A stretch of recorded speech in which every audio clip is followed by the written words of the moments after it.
You ever think you finally outsmarted fate, got your ducks in a row, the bank account, the view, the trophy partner, then one glance across a crowded room, and it all unravels faster than you can say cheers? That's exactly how my night began. Glass raised high at what was supposed to be the engagement party of the decade. My engagement party at my sprawling Hamptons estate, 22,000 square feet of marble and ambition, every inch curated to scream. I made it. Except the past has a funny way of showing up right when you're sure you've buried it deep enough, doesn't it? Let me back up ASEC.M. My name's Julian Pierce, 36, founder and CEO of Vertex Technologies, $11 billion valuation, all-American success story, the kind you read about in Forbes, but never really believe is true. But the real story starts long before the magazine covers. I grew up over my folks' corner store in Queens, 2 bedrooms, 6 people, the sweet sour smell of instant noodles and old cash receipts in the air. My parents worked every shift they could so I could code at night on a junked-out laptop. When my first company sold, I bought them a house. When Vertex IPO'd, I built them a foundation. But somewhere in the grind, success started feeling less like pride and more like armor, protection against a world that never expected much from a kid like me. Oh yeah, this party, it wasn't just a party. It was the closing bell of a decade's worth of deals, sweat, and sacrifices. The place was crawling with old money, people who use summer as a verb, who think a bottle of Dom is a reasonable mixer. And there's Eleanor, my fiancée, the golden girl, the Whitfield legacy, perfect posture, perfect smile, perfect pedigree. Her father, Gregory Whitfield, gave me my first serious funding, so marrying Eleanor? It wasn't just romance, it was a merger, new money meets old, Silicon Alley wedding Wall Street. 2 dynasties shaking hands over a custom crystal chandelier. Everyone was playing their part, every smile rehearsed, every compliment calculated. Even Eleanor's smile, lovely as it was, felt like it belonged to a different script. And as for me, I almost convinced myself the hollowness inside was just nerves.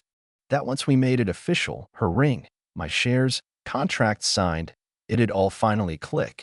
But you know what they say about plans. The universe doesn't just laugh. Sometimes it throws a Molotov cocktail through your picture window. That's what it felt like when the doors swung open and Amara walked in. 3 years' worth of denial evaporating in a heartbeat. Amara Johnson, there. I said it.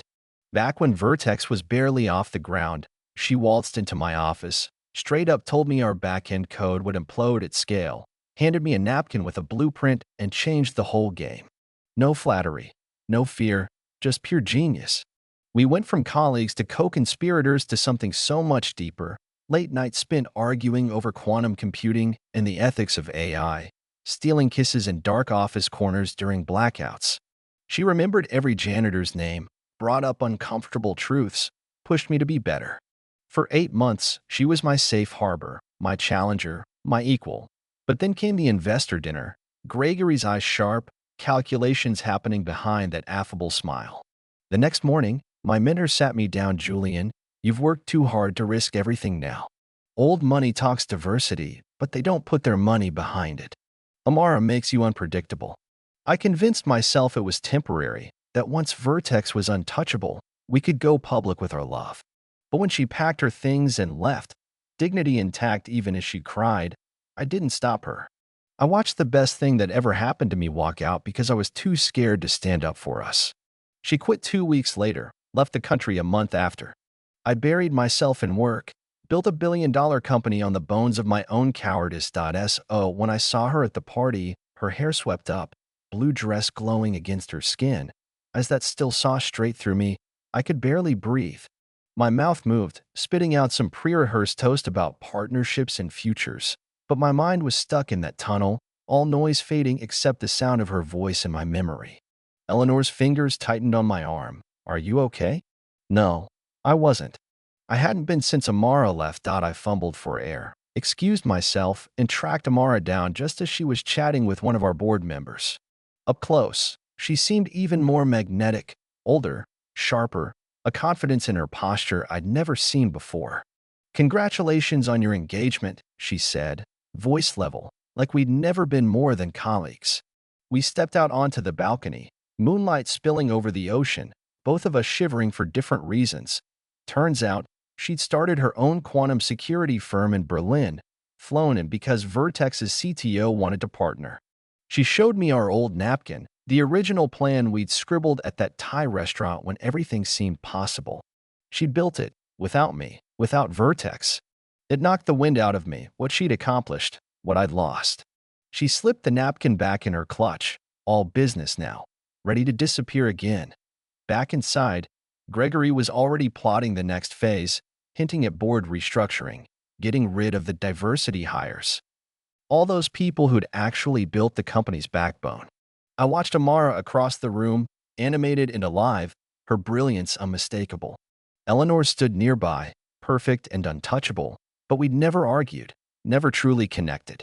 Our relationship was a photo op, Amara was the real thing, the storm and the calm. I realized, right then, I'd been suffocating myself to fit into a world that wasn't mine, making tiny betrayals every day, all for acceptance.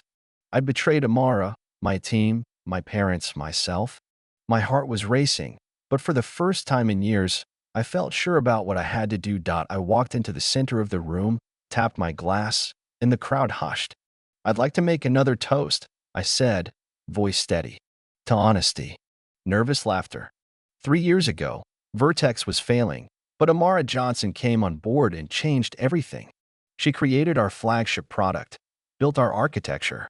She was my partner in every sense, and I let her go for optics, for the approval of people who thought a black woman at my side was a liability. Silence fell. Eleanor's glass shattered on the marble. Gregory turned pale. I pushed through. "I'm done with private lies and public performances. Eleanor deserves real love. I deserve the truth. No more pretending." I set down my glass and walked out, chaos erupting behind me, Eleanor screaming, Gregory threatening, investors gawking. I paused by Amara at the door. "I don't expect forgiveness," I told her, "but thank you for reminding me who I used to be."